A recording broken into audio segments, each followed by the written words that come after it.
كبيرة أنا مفلّس دايمًا، ونِفْسي كل ما أفتح محفظتي ما احتاجش أبُص على الفلوس اللي فيها، وأقدر أشتري لنَفْسي كل اللي أنا عايزه، سواء كنت طالب في الجامعة أو طالب في ثانوية. خلّيني أقولها لك بالبلدي كده، إزاي تكون مُعتمد على نَفْسك ماديًا. أهم حاجة الدعاء ده تقراه دلوقتي وتكتبه في المحفظة بتاعتك، واسمع ورايا وما تجاوبش. لازم تكون أو تكوني عارفة إن المشكلة مش في الظروف وإن ما فيش شغل وكل المعتقدات اللي أنت حاططها في بالك ناس كتيرة جدًا بتعمل فلوس من وهي في البيت بتاعها بموبايلها، أو كمان عندهم مصادر دخل سلبية كتير، بس أنت بس تبطّل الحاجات اللي بتلهيك زي السجاير على حاجات حرفيًا ما لهاش أي لازمة غير إن هي بتضيّع فلوسنا في الأرض. جرّب كده تبطّل تنزل تقعد على القهوة وتلعب كوتشينة وتلعب ألعاب ما لهاش لازمة، وتبطّل سكرول على السوشيال ميديا، وجرّب بس تفضّي نفسك كده للفيديو ده بالضبط هي ربع ساعة وهتشوف الفايدة اللي أنت هتستفادها. بطّل تضيّع وقتك. ازيكم عاملين ايه؟ وحشتوني جدا. انا عبير جمال ودي قناتي ساعة نفسك. القناة دي هتفرق معاكم جدا لو نفسكم تتعلموا مهارات الربح من الانترنت، ولو نفسكم تتعلموا ازاي في 2025 و26 نقدر نعمل دخل سلبي من الموبايل بتاعنا من غير راس مال، من غير اي خبرة. كل اللي عليك حرفيا وهو انك تكمل الفيديو ده من اوله لاخره وتركز معايا كده وتصلي على النبي عليه افضل الصلاة والسلام، وتنزل تحط لايك كده للفيديو عشان تشجعني اكمل لكم في السلسلة دي. النهارده انا جمعت لكم مجالات كتيرة جدا قدرت احقق منها دخل يتخطى ال 100,000 جنيه، وفي حاجات اكتر من كده وفي حاجات اقل من كده. انا سني كان لسه تحت ال20 سنه، ولحد وقتنا الحالي لسه بعمل فلوس من المجالات دي،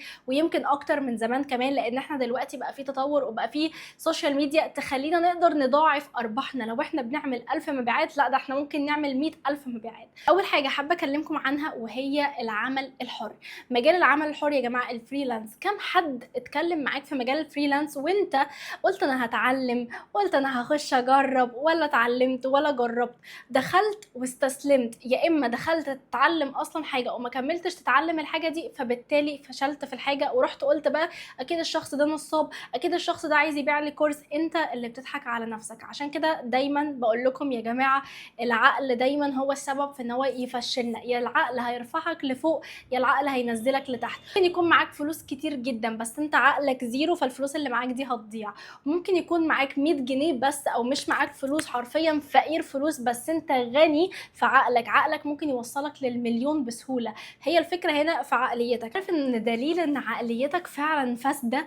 لو انت بتشوف الفيديو ده وانت ما عندكش حماس، او انت بتشوف الفيديو ده لمجرد كده بس فضول مش اكتر، انت بتشوف الفيديو ده عشان انت فعلا عندك مشكلة وعايز تحل المشكلة، فصدقني انت كده ماشي في الطريق الصح. لو انت جاي بقى بتقول في سرك دي زمانها عايزة تبيع كورس، دي زمانها بتعمل فيديو عشان المشاهدات وخلاص، صدقني سوري في اللي انا هقوله كده، انت كده عقليتك فاسده وكل اللي جواك حرفيا مترسخ. شوف انت ايه الحاجات اللي رسخت في دماغك الفكر ده، وابتدي طلعها من حياتك. لو كانوا اقرب الناس ليك من صحابك، طلع الناس دي من حياتك. يعني انا هنا وجودي اصلا ده شغلي، ان انا بقدم لك معلومات قيمه ومعلومات مفيده، وانا بستفاد وانت كمان بتستفاد. انا ممكن معلومه واحده اقولها لك، المعلومه دي انا اكتسبتها في سنه، انت بتاخدها مني في ثانيه. الثانيه دي حرفيا بتفرق في حياتك قدام. ما تيجي تبتدي مجال السوشيال ميديا وتلاقي نفسك وقعت في الغلطه اللي انا كلمتك فيها وقلت لك على حلها، وانت مش شايف ان دي قيمه انا بقدمها لك، فصدقني انت كده بقى مش فاهم حاجه. عشان كده انا النهارده جايه اكلمكم عن اكتر مجالات بتعمل ارباح في 2026.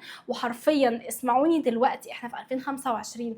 لو انتوا ضيعتوا الفرصه دي وفعلا ما بداتوش دلوقتي، انتوا اللي هتبقوا خسرانين، وهتشوفوا الفيديو ده في 2026 تقولوا يا ريتنا كنا سمعنا الكلام ده من الاول. انا السنه اللي فاتت كلمتكم على مجالات كتيره قوي، والله العظيم يا جماعه المجالات دي انا في ناس ممكن وسط 100 دخلوا المجال ده 90 منهم ما كملوش و10 كملوا، وال10 دول هم اللي دلوقتي بيشكروني ان انا عرفتهم المجال ده او ان انا عرفتهم الموقع ده.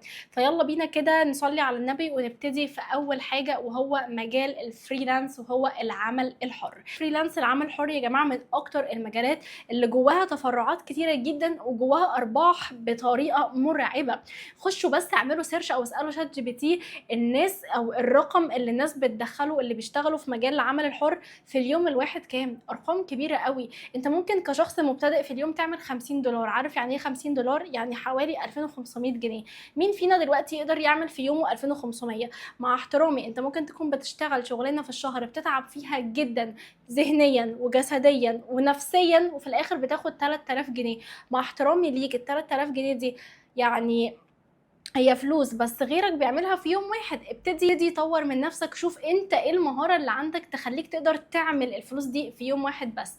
تعالوا دلوقتي نتكلم على ايه هي اهم المهارات. انا طبعا كاتبه لكم كلام كتير قوي هنا. اول حاجة تقدر تشتغل المواقع اللي ممكن تشتغل عليها، عندك مستقل، عندك خمسات لو انت مبتدئ. عايزين بقى نعلى عن كده، هنبتدي نتكلم عن الليفلات الاعلى في فيديوهات جايه. احنا دلوقتي بنتكلم عن المبتدئين. شرح مستقل انا عملته لك قبل كده، وشرح خمسات عملته لك قبل كده، هسيب لك اللينكات في الديسكربشن بوكس. بسيط وسهل. مش مشكلتنا هنا انك تشتغل فين. ايه لازمه ان انت هتشتغل محاسب وانت مالكش اصلا في الحسابات؟ ايه لازمه انك تشتغل وتلاقي مكان تتعين مثلا كشخص شاطر في الماركتنج وانت ما عندكش خبره في الماركتنج؟ ما هم هيطردوك. ما انت معاك واسطه ودخلت خلاص، هتعمل ايه بعد كده؟ هتطرد عشان انت ما فدتش الشركه دي بحاجه. عشان كده انا جايه اكلمك عن السوشيال ميديا. اتعلم مهاره في الاول وبعد كده اشتغل. قال يا عبير انا عشان اشتغل واعمل فلوس من المهاره دي لازم اكون خبير، لازم يكون بقالي سنين في الحاجه دي؟ لا والله، انا اصلا عامله لك محاضره حرفيا. يعني اقول لكم ايه، تمن الكوفي اللي بتشربوها من بره، تمن السجاير اللي بتشربوها، والله العظيم الكورس ده انا بديلك فيه عصاره خبرتي اللي هتخلي لو انت ما عملتش فلوس بعد ما تخلص الكورس يبقى مشكله من عندك. اصل انا اللي بايدي اعمله لك ايه؟ اللي بايدي اعمله لك اقول لك الطريق اللي انا مشيت عليه، واقول لك الاسرار بتاعتي اللي بتخليني اعرف اعمل فلوس، واقول لك ايه الغلطات اللي وقعت فيها عشان انت ما تقعش فيها، واقول لك ايه الحاجات اللي انا اتبعتها وايه الحاجات اللي انا ما صرفتش فيها فلوس اصلا. اخر بديلك عصاره خبرتي كلها 6 سنين، وانا دلوقتي قدامك اهو بسم الله ما شاء الله بعمل ارباح من مجالات كتيره قوي. ففكره الكورس ده بكل بساطه ان انا بساعدك وبيكون متاح معاك متابعه شخصيه. انت عايز المجاني مفيش مشكله، المجاني موجود دلوقتي على اليوتيوب. بس عارفين يا جماعه مشكلتكم ايه؟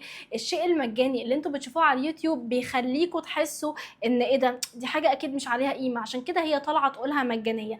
ما بيجيش في بالكم ان انا بعمل لكم الحاجه دي مجانيه.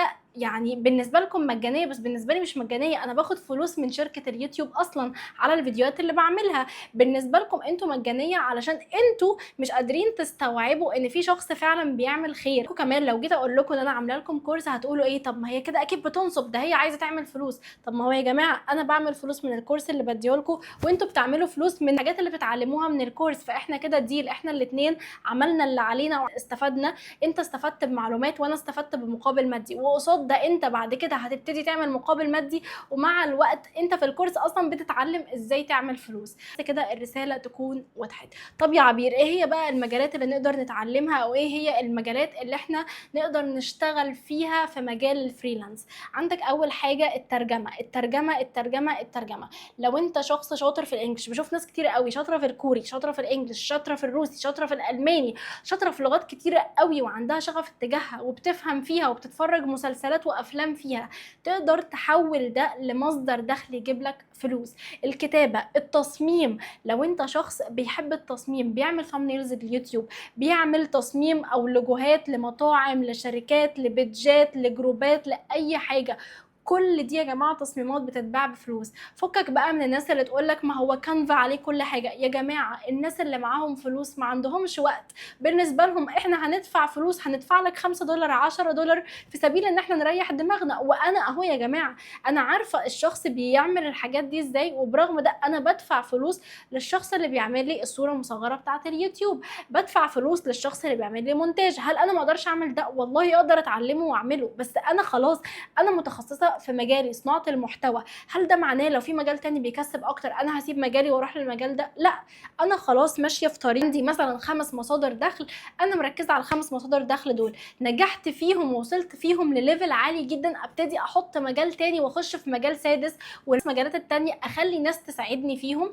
والحاجات اللي كنت بعملها بنفسي ابتدي اوظف ناس تعملها لي في مقابل مادي. طب ايه الحاجات اللي انا بحتاجها مثلا؟ ايه الحاجات اللي انا كشخص اهو بدفع عليها فلوس؟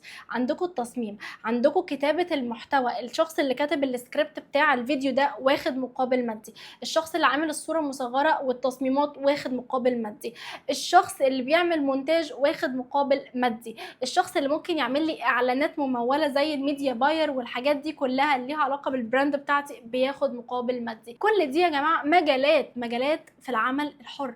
كل دي مجالات احنا نقدر نتخصص فيها ونتعلم اكتر، وكل الحاجات دي موجود منها المجاني المجاني وموجود منها المدفوع. انا كعبير بصراحه بقول لك ما تجريش ورا المجاني، بمعنى مش اي حد هيدي لك حاجه مجانيه هو عايز يدي لك الحاجه المجانيه دي كده وخلاص، في الاغلب هيطلب منك بعد كده مقابل مادي. فانا صريحه معاك اهو، ومش بقول لك انا هديها لك بشكل مجاني. انا عندي كورس اليوتيوب بمقابل مادي بس مقابل رمزي، وعندي كورس ال5 مجالات برضو بمقابل مادي بس مقابل رمزي، وعندي كورس التجاره بمقابل مادي بس مقابل رمزي. يعني من الاخر كده انت لو خدت كورس التجاره الالكترونيه حرفيا انت من اول مبيعات هتعملها انت رجعت ثمن الكورس. انت متخيل؟ في كورس اليوتيوب انت حرفيا اول $100 هتاخدها من اليوتيوب دي تعتبر 10 اضعاف ثمن الكورس. يا جماعه الكورس ثمنه 499 جنيه. عارفين يعني ايه؟ يعني حرفيا اقول لكم ايه يا جماعه، اقول لكم ايه، ده احنا دلوقتي $100 ب 5000 جنيه. يعني لما انت تدفع 500 جنيه في حاجه قيمه هتعمل لك مع الوقت الافات الدولارات، انت كده تبقى فعليا يعني بتضيع وقت ومجهود في كل الحاجات المجانيه. هو انت الحاجات المجانيه دي مش بتضيع نت عليها، مش بتضيع فلوس عليها؟ فانت طبعا ليك حريه الاختيار. انا يعني بحب دايما اوصل لكم الموضوع بابسط طريقه ممكنه. انت بتضيع وقتك اللي انت ممكن تعمل فيه فلوس، انت بتضيع مخك وذهنك بالتشتت اللي انت بتعمله في نفسك. وانا بقول لك انا بديلك الحاجه عصارة خبرتي، بديلك الخلاصة بخليك ترتاح من التشتت والتوتر اللي انت فيه طول ما بتشوف مجال انا عايز اشتغل في ده، لا انا عايز اشتغل في ده، لا انا شفت المجال ده، لا فلان ده قال لي المجال ده احلى. مفيش مجال احسن من مجال يا جماعة. اختار مجال واحد وابتدي فيه سواء معايا او مع غيري. انا اقول لك حاجة بتدخل فلوس مش طبيعية في مجال السوشيال ميديا ومجال الفريلانس، وهو مجال التعليم.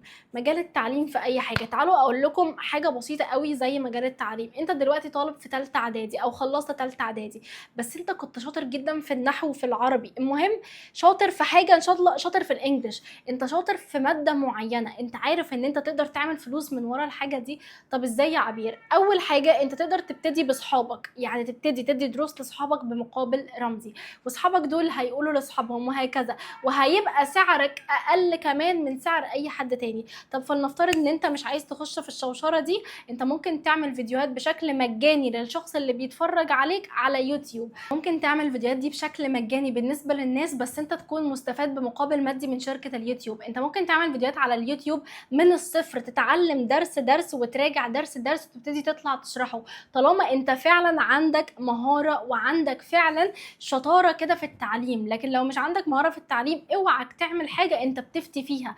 اولا انت هتضر غيرك، ثانيا انت هتاخد سيئات. لكن طول ما انت بتعمل خير انت حرفيا انت بتعلم بشكل مجاني، في غيرك مش معاه فلوس ان هو يدفع في دروس، انت هتعلمه بشكل مجاني، فانت بتاخد حسنات. تاني حاجه بتاخد فلوس. تالت حاجه هتحس بثقه رهيبه في نفسك ان انت بدات تعمل فلوس اونلاين عن طريق بس انك بتطلع تشرح موضوع معين. وكل ده انا كلمتكم عنه في الكورس التفصيلي بتاعي، كورس اليوتيوب، ازاي تعمل محتوى وازاي تختار محتواك وازاي حتى لو مش عايز تظهر بوشك ازاي تقدر تعمل فلوس من اليوتيوب. كل ده موجود في الكورس باذن الله، واي تحديثات جديده هتكون مجانيه. انتم متخيلين كميه المميزات والتعب اللي انا عاملاه لكم في الكورس ده؟ طب يا عبير لو احنا عايزين نشترك فيه نشترك ازاي؟ انا سايبه لكم رابط الواتساب، بس الواتساب ده للحجز فقط، يعني ممنوع الاستفسارات، ممنوع اي مسجات خارج حجز الكورس. كل اللي عليك او كل التفاصيل انا اوريدي بقدمها لك في فيديو اليوتيوب. انت اللي عليك انك تبعت تقول انا عايز احجز الكورس، وهو رقم الواتساب هو رقم الواتساب هو رقم فودافون كاش، يعني تقدر اصلا تحجز وبعد كده تبعت لنا السكرين وتستلم الكورس بتاعك. طب يا عبير انا في حاجه وقفت معايا في الكورس، متاح معاك استشارات. عندك استشاره واحده بس مجانيه بعد ما تخلص الكورس، بعد كده بتحجز استشاره في حاله ان انت في حاجه واقفه معاك. بس احب اقول لك ان انت والله العظيم الكورس باذن الله مفيش اي سؤال هيجي في دماغك مش موجود فيه، لان انا حرفيا قعدت كده وانا بعمل الكورس جبت ناس مبتدئه حرفيا ما عندهمش اي خبره في اي حاجه، وخليتهم يسالوني كل الاسئله اللي ممكن تيجي في بالهم. ده بجانب خبرتي اصلا في المجال ده، وانا عارفه كل الحاجات اللي انتم يعني محتاجين تعرفوها، وبدات ان انا اشرحها لكم سواء بشرح من الكمبيوتر او اللابتوب او بشرح من الموبايل اللي انت بتشوفني منه دلوقتي. طب يا عبير لو انا ما عنديش مهاره التعليم اعمل ايه؟ عندك حاجات تانية كتير جدا. عندك محتوى الالغاز، في محتوى دلوقتي يا جماعه اعملوا سيرش عنه دلوقتي بعد الفيديو. محتوى الالغاز ده محتوى ترندي جدا، بيجيب ارباح عاليه جدا، واهم حاجه انك ولا بتظهر بوشك ولا حاجه. الموضوع كله على بعضه محتاج بس شويه مونتاج منك. ما بتعرفش تعمل مونتاج، انا علمتك على القناه بطريقه مجانيه ازاي تعمل مونتاج. فيا جماعه الموضوع بجد مش معقد، الموضوع بس عايز له انك تشتغل على نفسك. المجال اللي حابه اتكلم عليه بعد كده وهو من المجالات الحلوه قوي اللي بتدخل برده فلوس حلوه جدا، وهو مجال التسويق بالعموله. ومجال التسويق بالعموله ده جواه حاجات كتير جدا، زي نون، زي امازون، زي جوميا. الحاجات دي كلها جواها تسويق بعموله. ده غير طبعا شركات تانية كتير قوي معروفه، بس احنا دلوقتي بنتكلم في الكونسبت نفسه. ايه هو التسويق بالعموله؟ دلوقتي يا جماعه انا عندي المنتج الفلاني ده، تمام؟ عندي الآلة الحاسبة دي. الآلة الحاسبة دي أنا ببيعها ب1000، تمام؟ انا دلوقتي انا عامله برضو نظام التسويق بالعموله ده للمعلومه يا جماعه، للناس المشتركه معايا في المحاضره بتشتغلوا معايا بشكل مجاني تماما. بس دي ميزه انا عاملاها بس للناس اللي مشتركه في المحاضره. فكره الموضوع ده انا عندي المنتج ده، عندي منتجات كتيره قوي مرصوصه هنا ورايا. انا ببيع المنتج ده ب1000، انا بخليك تبيعه عادي زي ما هو بنفس ال1000، وبتاخد عموله من الربح 20%. يعني انا لو مكسبي 500 انت ليك مكسب على طول 20% من ال 500 دي. لو انا مكسبي 200 انت ليك 20% من ال 200. انتوا متخيلين؟ يعني انت حرفيا بتبيع منتج هو اصلا بيتباع معايا، انا بخليك تبيعه وتاخد عليه عموله. في حاجه عندي بقى اوبشن تاني خالص، لو انا عندي المنتج ده ببيعه ب1000 وانت عرفت تبيعه ب1200، انت هتاخد ال 20% وهتاخد ال 200 الزياده اللي انت بعت اعلى بيهم. وللمعلومه انا عندي حاجات اسعارها بتبتدي من 150 و200. يعني انت لو بعت المنتج اللي انا ببيعه ب 200 انت بعته ب 400، فانت ليك عموله 20%، وليك كمان ال 200 الزياده اللي انت زودتهم على تمن المنتج. فكل اللي انا عايزه اوصله لكم يا جماعه فكره التسويق بالعموله دي، ان انت بتاخد عموله على اي بيعه انت بتعملها من غير ما تشتري المنتج. ركز عليها، من غير ما تتكلف باي تكاليف تسويق او اي تكاليف حاجه. لو انت عايز تعمل اعلانات من ورا ده شيء يرجع لك، من غير ما تتكلف اصلا بالمنتج. انت ولا بتشحن المنتج، بتحتاج تتعب في اي حاجه غير انك بس بتظبط الاوردر مع العميل. طب يا عبير هو احنا هنجيب عملاء ازاي؟ جروبات الفيسبوك ما خلتش، جروبات الانستجرام ما خلتش، بيدجات التيك توك والحاجات دي كلها تقدر تعمل انت يعني تشتري منتج واحد مثلا من المنتج اللي بيتباع ب 500، وتبتدي بقى تسوق المنتج ده ب100,000 فكره. والله هيجي لك مبيعات، انت بس اللي مش عايز تجرب. ما هيجي لك مبيعات، هتاخد ال 20% بتاعتك فورا على فودافون كاش. مفيش اي حاجه تانية. يعني انتم متخيلين السهوله؟ انت ولا اشتريت منتج ولا غلفت ولا اتعاملت مع شركه شحن ولا تعبت في اي حاجه غير انك ظبطت الاوردر مع العميل وخدت فلوس. كانت حلقه النهارده، يا رب الحلقه تكون فعلا فادتكم وتكونوا فعلا استفدتوا منها، ولو حتى بمعلومه واحده، ولو حتى بشكل نفسي اكتر من شكل معنوي. اشوفكم باذن الله في فيديو جديد. وطبعا مش محتاجه اكد عليكم يا جماعه، اي حد عايز يشترك في اي كورس او اي خدمه رقميه انا بقدمها، انا سايبه لكم رابط التليجرام الوحيد بتاعي في الديسكربشن بوكس، وسايبه لكم كمان رابط الواتساب بتاعي في حاله ان انت عايز تخش تحجز على طول. واشوفكم باذن الله في فيديو جديد، ويلا باي.